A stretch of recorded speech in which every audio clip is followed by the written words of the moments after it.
적재적소라는 말이 있습니다. 그 있는 자리가 제자리가 있다는 말이기도 할 것이고요. 있어야 될 자리에 있어야 되는 것이 또한 아름답습니다. 반대로 있어야 될 자리에 있지 않는 것은 아름답지 못한 거니까요. 최근 우리 중고등부 청년들이 함께 3박 4일의 수련회도 하고 또 지난주에 또 집회까지 간과한 대로 집회까지도 참여하고 또 뒤에도 함께 즐거운 시간도 보내고 마쳤습니다.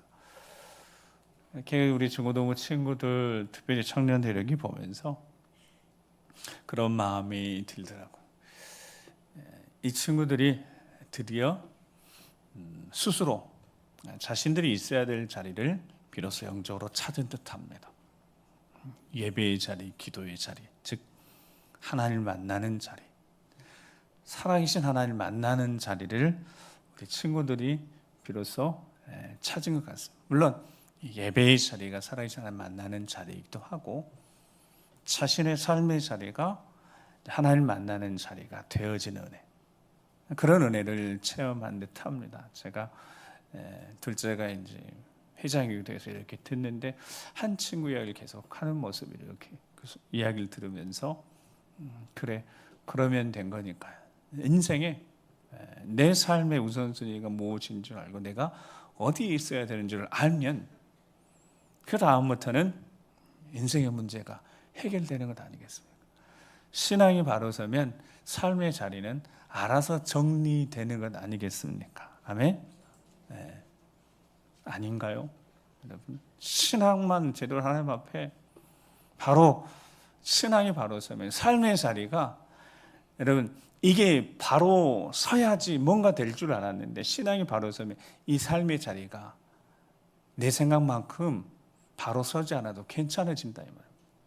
감사할 수 있다 이 말이에요. 여전히 문제가 있고 여전히 답답한 일이 있고 여전히 해결 안 되는 기도 제목이 있어도 감사할 수 있게 된다는 거예요.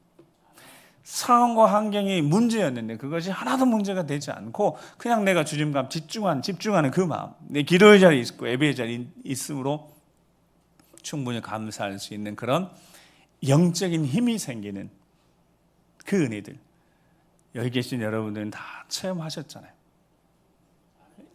이전에 체험 다 해보셨잖아요. 이전에. 근데 지금은 어떻습니까? 지금은 어떠신지.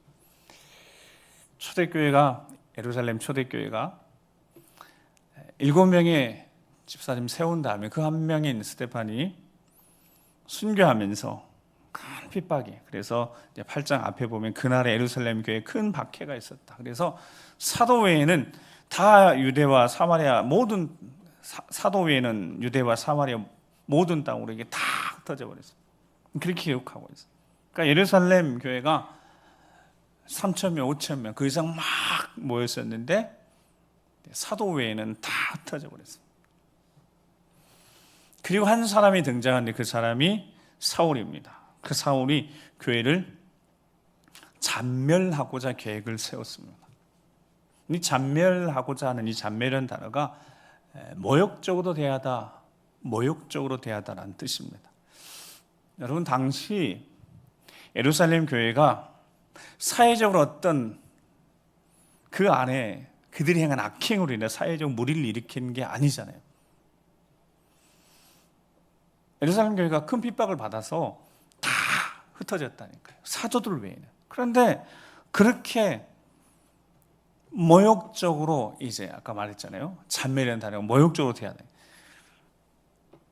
사회, 그 예루살렘 공동체, 예루살렘 성에 사회적 무리를 일으킬 만한 어떤 악한 일이 일어났던 게 아니다. 그냥 있었다면 그 안에서 서로 헬라파 유대인 중에 홀로 된 과부들이 구제해서 제해하는 일들이 생겼었고, 교회는 그거를 아주 성숙하게 사도들은 기도하고 말씀을 전하는 일에 전무하도록 하고, 이 7명의 집사가 그렇게 구제하고 섬기는 일들을 사도들 대신해서 하도록 정리했다고. 여러분, 성숙한 공동체가 된 겁니다. 그리고 백성들에게 칭송을 받았잖아요. 자신들 집 팔고 밭도 팔고 가난한 자리에 없을 정도가 됐으니까, 여러분, 칭찬받아, 칭송받아, 인정받는 공동체예요. 근데 사회적으로 무리를 일으킨 적이 없어요. 근데 사울이 잔멸 어떻게 모욕적으로 대합니다. 어떻게 되었냐면 집집마다 샅샅이 뒤져서 예수를 따르는 자들, 개종한 사람들 다 잡아오게 가두기 시작했어요. 정식 재판도 없이 예수를 믿는 사람들 다 모두 감옥에 가두기 시작하니까 이제 다 뿔뿔이 흩어져 버렸습니다. 곰곰이 생각해 보니까 그래요. 초대교회 가지고 있는 초대교회가 7명의 집사 세웠을 때 정말 소중한 분들 있잖아요. 성령도 충만하고 지혜도 충만하고 칭찬받고 교회가 선택하는데 이의가 없을 정도로 정말 훌륭한 분들을 세웠어요. 자, 그 사람을, 그 스테반을 정치 재판도 없이 당시 로마법을 위배해서 투석형에서 죽여버렸습니다.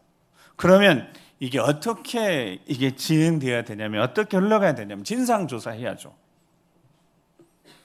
도대체 왜 죽였는지 스테반을 진상조사해야죠.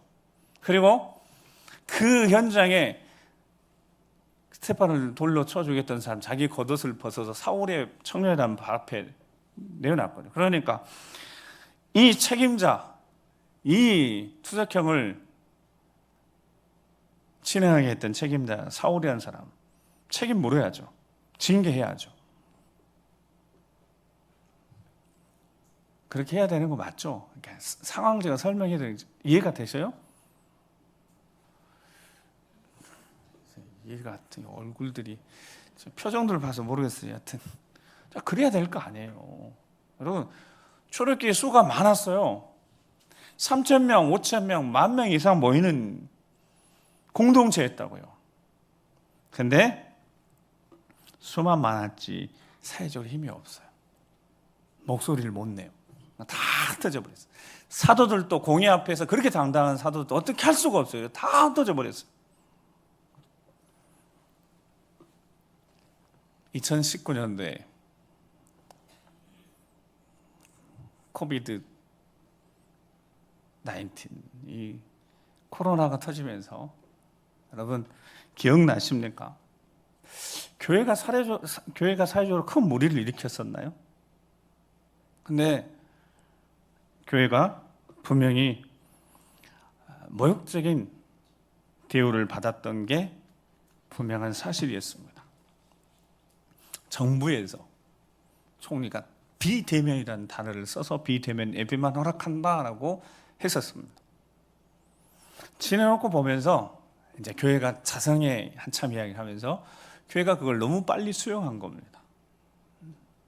물론 강력한 전 세계적으로 대재앙과 같은 이 바이러스 때문에 너무 힘든 시간을 보내고 있었지만 모 도시에서 있었던 이단 때문에 거기에 있었던 그들이 하는 행태가 막 모이지 말라고 그랬는데, 그리고 우리 기억나시죠? 4명 이상 못 모이고 다 통제당하고 그런 시간도 있었는데 유독 교회만 조금은 모욕적인, 그래서 비대면 예배만 허락한다. 여러분 예배가 비대면이 어디 있어요? 예배가 비대면이 어디 있습니까? 예배는 예배인 거죠. 살아계신 하나님 앞에 드리는 예배인데, 그때 처음 그렇게 정부가 명령해서 그날 그 첫 번째 주일 제가 기억을 합니다. 최소 인원만, 그러니까 영상을 송출하는 비대면 예배만 허락하니까 영상을 송출한 인원만 놓고 이제 다 여러분 집에서 예배 드리셨잖아요. 그때 지금은 그래도 조금은 이렇게 시설을 좀 갖춰놔서 집에서 예배 드리시는 분들은 제 목소리, 이 매력적인 목소리를 잘 들으실 거예요. 근데 그때는 여기 앞에 스마트폰, 무공산 스마트폰이 세워서 여기서 그때 예배 드렸어요. 그러니까 막 그때 전화가 오는, 목사님 소리가 안 들려요. 막 그런 분들도 계셨고, 뭐 영상이 목사님 그 잘생긴 얼굴이 찌그러져요. 막 이러기도 하고. 네. 그런 일들이 있었어요. 그 시간대 이렇게 진짜 지내놓고 보면서 교회가 세상에 칭찬을 듣고 인정을 받고 사랑을 받는 공동체였다면, 그 전에 교회가 좀 사회적으로 선한 영향력을 발휘했던 모습이었다면 아마도 그렇게까지는 되지 않았을 것 같다는 생각이 들어요. 최근의 교회들이, 하나님의 교회들이, 소위 주님이 피로 값주고 사신 이 교회들이 여러 가지 사회적 무리를 일으키고 세상 어디도 없는 아들들에게 세습하고 뭐 이런 일들, 교회에서 일어나는 볼상스러운 이 많은 일들이 계속 일어나면서 교회가 사회적으로 이미지가 정말 좋지 않았던 그때 하필 코로나 이런 이단의 모습들까지 전부 이게 그래서 교회가 참 이 말씀 중에 참 어려운 시간들 보냈다. 목적인 시간들 보낸 건 아닌지, 우리 신앙의 자리, 우리가 철저하게 방역하면서, 그래서 여기에 가까운 교회는 그때 보셨습니까? 성도들이 다 하얀 방향복 입고 그런 입고 예배드리는 모습들. 우리는 그렇게 한다. 근데 그것조차도 실은 못하겠습니다. 모이는 자체를 못하겠으니까요. 그 시간들 이렇게 생각해 보면 참 어려운 시절이었는데 하나님 이렇게 회복됐습니다. 지금 다시 코로나가 이렇게 다시 기승불능해서 걱정되긴 합니다만은 건강관리 잘 하셔야 되고요. 다시 회복할 수 있는 이 은혜의 자리 아직은 다 회복되지 않았습니다. 그때 설문조사 해봤는데 한 15%는 이게 다 회복이 돼도 나 교회 다시 가지 않겠다는 사람들이 있었어요. 근데 그 사람은 다시 되돌아오지 않고 있는 부분도 있습니다. 어떤 목사님은 정말 어쩌면 이렇게 마음껏 모여서 예배 드릴 수 있는 이 허락됨이 정말 국가적 차원의 정부 차원에서 허락하지 않고 핍박이 오면 눈물을 흘리면서, 그렇게 제가 한번 말씀드리게, 눈물을 이렇게 흘리면서 우리가 어쩌면 이제 못 모이면 각 가정에서 모일 수도, 각 가정에서 몇 가정들이 모여서 예배를 드려야 될 때가 올 것 같습니다. 미리 우리에게 경계하는 것 같습니다. 경고하는 것 같아요. 우리가 경계하고 우리를 잘 준비해야 되겠어요. 이렇게 눈물로 호소하는 목사님도 계셨고요. 여전히 예배의 자리 회복하도록, 살아계신 하나님 앞에 예배하도록, 예배에서 함께 현장 예배 드리도록 강조하는 부류가 있었지만, 그 또 한 부류는 지금 너무너무 크게 영상으로 예배 드리는 것을 적극적으로 이야기하는 분들이 많이 계십니다. 그래서 메타버스라고요, 이렇게 가상의 교회 만들고 자기 아바타 만들어서 교회 가는 거예요. 그렇게 돼가고 있는데 우리 청소년들은 이제 세대가 그런 세대예요. 근데 우리 청년들이 이번 수련회 통해서요, 자신들이 있어야 될 자리가 어딘지를 알게 되었다는 사실이 너무너무 귀한 겁니다. 함께 모여 예배 드리고 교제하고. 여러분, 언제 핍박의 세대가 와서 마음껏 예배 드리지 못한다는 이야기를 드리면 전부 다 좀 불편하시다네요. 그런 일이 올까? 근데 그런 때가 분명히 옵니다. 어떻게 이 마지막 시대를 잘 준비해야 될 것인지 예배부터 회복해야죠. 스스로 내주고 정부한테 빨리 그냥 우리 교단의 결정의 비대면을 빨리 수용하면서부터 모든 게 다 그렇게 가버렸으니까 그 지침을 거부할 수 없었으니까 그 안타까운 시간을 생각하면서, 물론 한 번도 새벽 강단이나 예배를 멈춰본 적은 없습니다만은 다시 주어진 이 예배의 자리가 얼마나 소중한 자리인지, 여러분 꼭 있어야 될 자리, 그 예배의 자리, 기도의 자리, 살아계신 하나님 앞에 예배하는 이 자리 꼭 목숨 걸고 지키시기 바랍니다. 어떤 상황, 환경, 핍박이 오더라도 있어야 될 자리를 지키시는 여러분들이 승리자가 될 줄 믿습니다. 다시 초대교회로 돌아가세요. 이렇게 모욕적으로 집까지 다 들어가 샅샅이 뒤져서 예수를 믿는다 개종한 사람들 다 홍객하였어요.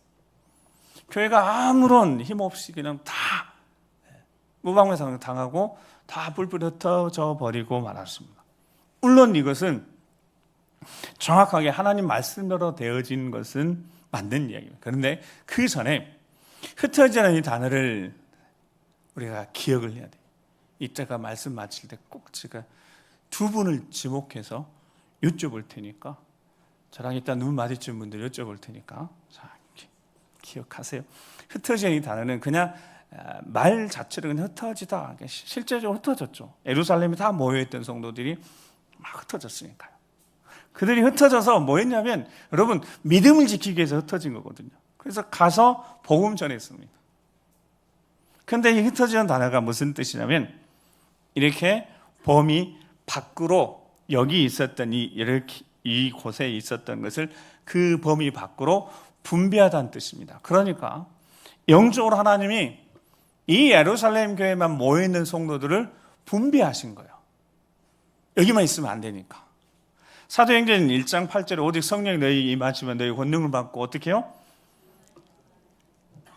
예루살렘, 그러니까 지금 뭐 어디만 모여있다고요? 예루살렘만 모여있어요. 그러니까 이게 분배가 돼야 되는 거예요. 그래서 예루살렘만 있지 말고 어디에도, 유대에도 계속 퍼져나가요. 분배해 주셔야 되는 거고, 그 다음에 사마리아까지, 그리고 어디까지? 땅끝까지 하나님이 지금 분배 작업을 하셨다. 여기만 있으면 안 되니까. 그래서 재배치하셨다는 거예요. 그래서 영적인 분배하고 재배치가 되어졌다는 겁니다. 그러니까 하나님 말씀대로 된 거예요. 어디만 있었다고요? 예루살렘만. 말씀대로 예루살렘 떠나지 말고 그래서 예루살렘 다 모여 있었어요. 이제 말씀대로 그들이 흩어져야 되는 거예요. 하나님이 이곳에 분배하시는 거, 그리고 그것을 재배치하시는 겁니다. 그렇게 말씀하신 대로 그들이 가서 증인의 삶을 살아야 되는 것, 이게 하나님의 뜻이었고, 스데반 집사님이 순교를 통해서 그게 시작되었다. 그래서 제가 종종 말씀드렸어요. 이거 하나님이 하셨다라고 하시는 학자들이, 하나님이 스데반을 죽이셨다고까지 하는 표현하는 분이 있어요. 그렇게 하나님 죽이신 건 아니죠. 그 일로 하나님의 뜻이 이루어진 겁니다. 자, 그들이 있어야 될 자리로 가게 된 겁니다. 예루살렘에만 있으면 안 되는 거였고, 하나님의 영적 분배를 해서 재배치를 하신 거예요. 빛이 한 곳에만 가득 모여 있는 거예요. 그러니까 그 빛을 어떻게 해요? 어두운 곳에 빛을 보내서 분배해서 비치는 거예요. 여기만 100개 있으면 어떻게 해요? 빛이 없는 곳에 분배를 하시는 거죠. 배치를 하시는 거예요. 그렇게 해서 복음이 퍼지고 어디까지요? 이곳까지 온 거죠. 사랑하는 성도 여러분, 그러니까 복음이 필요한 곳에 우리를 두신 겁니다. 배치해 두신 거예요. 재배치를 하셨어요. 정리 다 하셨어요. 그리고 여기까지 왔어요. 지금도 영적으로 그런 일들을 하나님이 하고 계십니다. 그러면 그 일들이 어떤 일이냐면, 여러분 삶의 자리, 가정 포함됩니다. 학교 포함됩니다. 직장 거기에 들어가는 거예요. 여러분들이 가정조차도 하나님이 영적으로 거기에다가 분배해서 배치해 놓으셨다고. 아멘? 아멘? 네. 정말 중요한 거예요. 여러분, 이거 정말 중요한 이야기입니다. 여러분 가정에도 하나님이 배치해 놓으신 거예요. 그러니까 그 배치된 곳에서 어떤 역사가 나타나야 되냐면, 하나님의 권능, 복음의 역사, 승리의 역사가 나타나야 될 줄 믿습니다. 영적으로요. 다른 게 영적으로. 에베소서 6장 10절에 12절 말씀에, 끝으로 너희가 주 안에서와 그 힘의 능력으로 강건해지고, 그러니까 배치된 곳에서 이제 생각해보면, 여러분 가정을 생각하고, 직장을 생각하고, 학교면 학교, 어느 곳이든 사업장이든 생각하고, 그곳에서 말씀의 능력을 힘입어서 빛을 발해야 된다고요. 어둠의 권세와 맞서서 승리해야 된다고. 주 안에서와 그 힘의 능력으로 강건하여져서 마귀의 관계를 능히 대적하기 위해 하나님이 전신갑주 이루어요. 그래서 에베소서 뒤에는 전신갑주 이야기 하고 있지 않습니까? 12절 보면, 우리의 씨름은 혈과 육을 상대하는 것이 아니요 통치자들과 권세들과 이 어둠의 세상 주관자들과 하늘에 있는 악의 영들을 상대하며. 여러분 삶의 자리에서 여러분 하나님이 딱 분배해서 배치해 놓은 그곳에서 상대, 영적인 상대, 싸워서 이겨야 될 상대가 정확하게 알아야죠. 혈과 육이 아니에요. 남편을 내자로 하라고 그러니까 그 평생 살아온 할아버지 할머니가 남편을 뭐라 그래요? 평생 원수 그러는. 박수 치면 여러분 평생 원수 맞긴 하지만 절대 그게 그렇게 되면 안 되잖아요. 절대 그러면 안 돼요. 그게 우리 싸워서 이길 대상이에요. 평생 싸워서 이길 수가 없습니다. 그 대상은. 그 배우자가 대상이 아니에요. 어떤 그들을 사로잡고 있는 어둠의 영. 그래서 그 입에서 나오는 말들이 상처된 말이 나오고 아픈 말이 나오고 마음 상하는 말이 나오는 이유는 그가 어둠의 영에 사로잡혀 있기 때문에. 공중의 권세 잡은 자의 사탄의 우리의 주적 원수는 사탄입니다. 그 어둠의 영이 붙들고 있으니까 교회 갔다 오면 마음 상하는 말 하고 은혜를 받으면 은혜를 쏟게 만드는, 이게 영적으로 보면 사탄이 헬과 육의 싸움으로 계속 몰아가는 거예요. 그 입에서 나오는 말로 그 사람을, 그 존재를 계속 미워하게 하고 싸우게 만드는 거예요. 근데 대상이 잘못된 거예요. 어둠의 권세와 당당히 싸워서 승리하도록 우리를 배치하셨다. 여러분, 그러니까 다른 건 필요 없습니다. 여러분, 패하면 안 됩니다. 승리해야 될 줄 믿습니다. 반드시 승리해야 됩니다. 하나님의 능력으로 승리해야 됩니다. 승리할 수 있어야 합니다. 승리해야 합니다. 어떻게 승리하냐면 디모데후서 2장 3절 4절이에요. 너는 그리스도 예수의 좋은 병사로 나와 함께 고난을 받으라. 병사로 복무하는 자는 자기 생활에 얽매이는 자가 하나도 없나니 이는 병사로 모집한 자를 어떻게 해요? 기쁘게 하려 함이라. 자, 병사로, 군사로 복무하는 자는, 모집된 자는 어떻게 해요? 자기 생활에 얽매이면 안 되는 거죠. 자기 생활에 얽매이는, 자기 삶의 우선순위가 정확해야 돼요. 그 우선순위가 틀어지면서 자기 생활에, 자기 일에 바빠지고 거기에 얽매이면 영적 전쟁이 아니라 육적 전쟁이 계속 몰아오는 사탄에게 속아서 그 끊임없는 전쟁을 하다가 인생을 허비하고 무너지고 많은 일들이 생기니까, 영적 배치를 한 그곳에서요 우리가 승리해야 합니다. 복음으로, 말씀으로, 사랑으로, 받은 은혜로 끝까지 승리해야 되는데, 그 승리자의 모습이 자기 생활에 얽매여서는 안 되는 거예요. 하나님을 기쁘시게 하는 자가 돼야 되고요. 과연 그것이 하나님이 기뻐하실 일인지, 전쟁하고 싸우고 나도 독한 말하고 나도 심한 말하고 아픈 말하고 이렇게 해서 전쟁 끊이지 않는 혈과 육의 전쟁으로 가는 것이 하나님이 기뻐하실 일일 것인지, 그 전쟁이 영적인 전쟁으로 분별력 있는 기도의 사람, 성령의 사람, 하나님의 사람이 그 전쟁, 혈과 육의 전쟁, 영적인 전쟁에서 끊어내고 승리해야 되지 않겠습니까? 그래서 하나님이 여러분을 가정에 두셨다는 거, 직장에, 일터에, 학교에 두셨다는 거 꼭 기억하시고 승리하시기 바랍니다. 승리하는 방법은 다른 게 없어요. 있어야 될 곳에 있으면 되는 줄 믿습니다. 예배의 자리에 있으면 돼요. 우리 중고등부 친구들도 기도의 자리에 있으니까 기도하더라니까요. 여러분 5시간 기도하는 거예요. 집회하고 포함해 5시간. 5시간 기도를 어떻게 해요? 근데 애들이 하는 겁니다. 있어야 될 자리에 있으니까 하는 거예요. 성령이 도우시니까 하는 겁니다. 하나님이 기뻐하신 자리에 있으니까 성령 하나님 권능으로 함께 하십니다. 능력으로 함께 하십니다. 그러니까 되는 겁니다. 자신들 입에서 된다고 되는 거예요. 입술에서 된다고 고백하는 겁니다.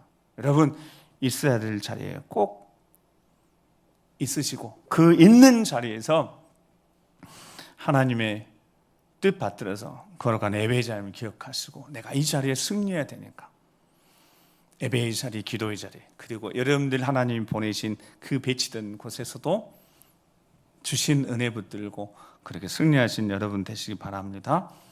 초대교회가 계속 성장하는 데 있어서 오늘 흩어지게 하셨잖아요.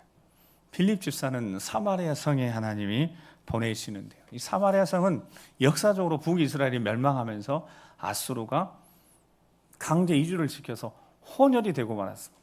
그들이 가지고 온 종교 때문에 혼합 종교가 되어버렸어요. 그리고 이 사람들은 바벨론 포로를 마치고 포로 귀환해서 1차, 2차, 3차에 거쳐서 포로 기간에 이 다시 나라를 회복하는데 이 사만의 사람들은 적극적으로 반대하고 대적했던 일을 했습니다. 그러니까 이 땅은 예수님 당시에도 상종도 하지 않았고 개로 여겼고 그쪽으로 사마리아 땅으로 가지도 않았습니다. 버림받은 땅이다. 가깝지만 버림받은 땅입니다. 그런데 그곳에 빌립 집사를 하나님이 여기 있던 빌립 집사를 분배해서 그곳에 배치하셨습니다. 그래 그 사마리아성에 있었던 사건이 오늘 본문에 기록되어 있습니다. 놀라운 일들이 일어났습니다. 복음을 받아들여 말씀을 받아들여 그들이 회개합니다. 그래서 세례를 베풉니다. 이 일들이 예루살렘 교회에 보고가 되어졌어요. 그래서 베드로 요한이 파송이 됐습니다. 확인해 보여 내려왔습니다. 근데 거기에 중요한 사건이 중요한 이야기가 거기 기록되어 있습니다. 15절 말씀을 같이 오늘 본문 15절 말씀을 시작. 아멘. 자, 지난주의 말씀에 바울이 에베소 교회에 갔는데 자, 너희가 믿을 때 성령을 받았냐 물어봤습니다. 그랬더니 에베소 교회 성도들이 뭐라고 대답했다고요? 우리는 성령이 있는 것도 듣지 못했습니다. 그렇게 대답했을 때 바울이 안수와 기도하여 성령이 임했습니다. 여러분 똑같아요. 똑같습니다. 베드로 요한이 와서 그들이 세례를 받았어요. 거기에 시몬이라는 사람은 세례까지 받았습니다. 빌립을 쫓아다니면서. 베드로 요한이 제일 먼저 내려와서 무엇을 위해 기도했다고요? 그들이 성령 받기를 기도했습니다. 여러분 성령 받기를 기도했어요. 이게 초대교회는 확실했습니다. 초대교회는 이 부분이 정확하고 확실했습니다. 모든 구성원들이 당연히 세례를 받아야 개종을 해야 되는 거예요. 그리고 성령을 반드시 받아야 했습니다. 왜냐하면 하나님의 자녀들은 그리스도인들은 성령을 받지 않고는 제대로 그들이 새로운 삶을 살지 못하기 때문에 새로운 주인을 모시고 새로운 삶을 살아야 되는데 성령을 받지 않으면 그게 불가능한 것이기 때문에 그래서 16절에 세례만 한 거예요. 그래서 그들에게 세례 받기를 위해서 기도해 준 겁니다. 성령의 사람은 성령에 사로잡혀 살아간 사람은 복음의 증인으로 살아가는 사람은 절대로 내 마음, 내 생각, 내 감정에 이끌려 할 때는 하다가 마음에 들지 않으면 마음 상하면 멈추고 그만두고 예배 자리 멀어지는 거 자기 중심적인 신앙생활 이런 신앙생활은요 성령의 사람이 행하는 일이 아닙니다. 절대로 그 안에 성령이 그렇게 하지 않으시는 거예요. 물론 성령이 거시는 일을 할 수 있습니다. 그러나 성령은 분명히 깨닫게 하셔서 회개케 하고 돌이게 하셔서 성령에 사로잡혀서 성령 충만한 가운데 제가 좀 표현한 성령이 장악당했어요. 성령의 일, 하나님의 일을 하게 된다는 겁니다. 그러니까 베드로 요한도 그들에게 와서 그들이 다 세례를 받은 거예요. 그들에게 무엇을 위해 기도했다고요? 그들이 성령 받기 위해서 기도했다. 여러분 성령 받아야 합니다. 그리고 성령으로 충만해야 합니다. 그래야지 배치된 곳에서 여러분들이 배치된 곳에서 승리할 수 있습니다. 성령을 받지 않으면 하나님의 능력으로 감당하지 않으면 마음 상하고 속상하고 전쟁 끊임없이 그 전쟁하는 겁니다. 혈과 육의 전쟁으로 계속해서 소모전하는 겁니다. 그 가운데 한 사람이 등장해요. 이 시몬이라는 사람은 빌립 집사님이 복음 전하는데 세례까지 받았다니까요. 그런데 이 장면을 보고 있다가요 베드로 요한이 기도하면서 성령을 받으라면 기도하고 그들이 성령이 그들에게 임하니까 이 시몬이 어떻게 했습니까? 자신은 지금 성령을 받지 않았어요. 그러니까 사도들이 왜 자신에게는 성령이 임하여 거룩한 마음, 거룩한 생각, 사로잡히는 삶을 살지 못한, 체험 못한데 그것에 대해 관심을 가져야 하는 놀랍게도 이 사람은 두 사도에게 돈을 들이면서 이 권능을 내게도 달라고 요청을 합니다. 여기서 시몬이라고 성직 매매라는 단어가 거기서 나왔습니다. 돈은 주고 직분을 살려고 하는 이 성직 매매라는 중세에 있었던 그 어둠의 일, 여기서부터 시작된 겁니다. 이 시몬은요 인생의 주도권을 여전히 자기가 쥐고 싶은 거예요. 내가 돈 주고 그 성령을 받게 하는 저 능력을 내가 사서 내가 그렇게 해보고 싶다는 걸, 내 인생의 주도권을 내가 갖고 싶다는 걸. 그는 망할 수밖에 없는 거죠. 은과 함께 망할지어다. 그래서 베드로 요한이 그에게 기회를 주잖아요. 회개하면 되니까요. 사랑하는 성도 여러분, 마지막 때를 살아가는 우리들, 영적으로 하나님이 배치된 곳에서 정신 바로 차리고요, 하나님 말씀대로 살아야 합니다. 철저하게 우리 점검하고, 우리 자신을 점검하고 돌아보고, 우리가 절대로 하나님을 이용하려고 하는 신앙생활을 해서는 안 되는 겁니다. 성령의 사람은 절대 그럴 수가 없으니까. 디모데전서 6장의 말씀처럼요, 마음이 부패해지고 진리를 잃어버려 경건을 이익의 방도로 생각하는 자들 때문에 다툼이 일어납니다. 이런 모습 때문에 다툼이 일어난다는 거. 어떻습니까? 여러분 성령의 사람입니다. 저를 포함하는 겁니다. 여러분, 목사는 성령 충만하고 대단하고 여러분들 그렇게 말씀드리는 게 아니에요. 저도 똑같은 겁니다. 성령에 사로잡혀서 내 생각이 성령 하나님의 생각, 예수 우리의 생각으로 사로잡혀 살아가는지, 성령의 감동을 따라서 말하고 행동하고 있는지, 성령 하나님이 감동 주셔서 있어야 될 자리를 지키고 있는지. 우리 세례 받을 때 꼭 이렇게 고백하거든요. 이 고백 드리고 우리 함께 기도하겠습니다. 갈라디아 2장 20절입니다. 같이 갈라디아 2장 20절이 시작. 내가 그리스도와 함께 십자가에 못 박혔나니 그런지 이제는 내가 사는 것이 아니요 오직 내 안에 그리스도께서 사시는 것이라. 이제 내가 육체 가운데 사는 것은 나를 사랑하사 나를 위하여 자기 자신을 버리신 하나님의 아들을 믿는 믿음 안에서 사는 것이라. 아멘. 오직 내 안에 그리스도께서 사신다. 여러분 안에, 내 안에 그리스도께서 사십니까? 그분이 우리 인생의 주인이십니까? 갈라디아 2장 말씀 뒤에 6장에는 분명히 이렇게 말씀, 절대로 하나님은 업신여길 받지 않으신다. 하나님 이용하려고 해도 이용할 수 없습니다. 그거는 스스로 속이는 거죠. 심는 대로 거둘 것이라고 말씀하십니다. 두렵고 떨리는 마음으로 다시 한번 이 한 주간을 하나님 앞에서 시작할 수 있기를 바랍니다. 그리스도가 내 안에 과연 사시는 건지, 성령 하나님이 생각을 지키시고 마음을 지키시고 행동을 지켜주시고 언어를 지켜주시고 입술을 지켜주시고 그렇게 성령에 사로잡혀 살고 있는지, 그렇지 않다면 이번 한 주간 몸부림치시면 예배의 자리, 기도의 자리, 있어야 할 자리를 지켜보십시오. 그러면 그 있는 자리에 주시는 은혜, 힘, 능력치로 여러분들이 하나님 파송한 그 자리에서 영적으로 승리해서 회복해 되어지고, 무너졌던 것이 다시 세워지고 하나님 은혜로 하나님 함께 하시는 기적의 역사들이 나타나는 승리의 삶의 자리에 승리 한 주간 되게 하실 줄 믿습니다. 기도하시겠습니다. 우리 함께 기도하시면서 주여 불쌍히 여겨주시라고, 나에게 성령 충만함으로 함께 해주시라고, 성령이 사로잡혀 살아갈 수 있도록 고백한 대로 내 안에 그리스도께서 살아계십니다. 내 안에 그리스도께서 사십니다. 인생의 주인으로 사십니다. 내 인생을 이끌어 가십니다. 인도하십니다. 내가 있어야 자리에 있게 하시며 은혜의 자리에 있게 하시며 영적으로 승리케 하시고 하나님 보내신 그 자리, 나에게 배치해 주신 그 자리에서 승리할 수 있도록 주여 성령 충만케 하시고 성령 우리를 장악해 주시옵소서. 주의 영광이 나타나는 삶을 살 수 있도록 주여 도와주시라고, 연약한 우리를 불쌍히 여기시고 붙드시게 인도해 주시라고 우리 주여 한번 우리 기도하겠습니다. 주여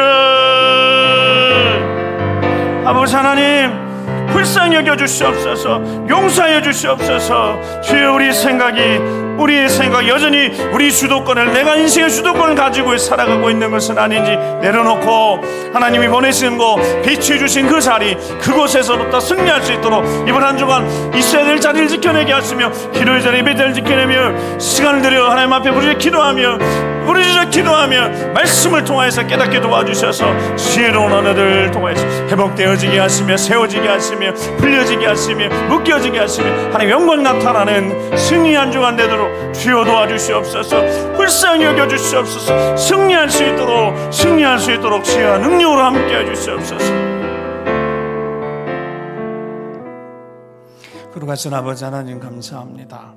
한 주간 여전히 어리석어서 부족해서 연약해서 흔들릴 수도 있겠지만 말씀 붙들고 은혜의 자리, 예배의 자리, 영적으로 있어야 될 자리 지키는 우리가 되게 도와주시옵소서. 그래 하나님 보내신 그곳, 배치된 그곳에서 영적으로 승리하고 회복되어지고 세워지고 때로는 묶여지고 풀려지면서 하나님의 영광이 능력이 나타나는 승리 한 주간 되도록 인도하여 주시옵소서. 함께해 주실 것을 믿고 감사드리며 존귀하신 우리 구주 예수 그리스도의 이름으로 축복하며 기도드립니다. 아멘. 우리 다 같이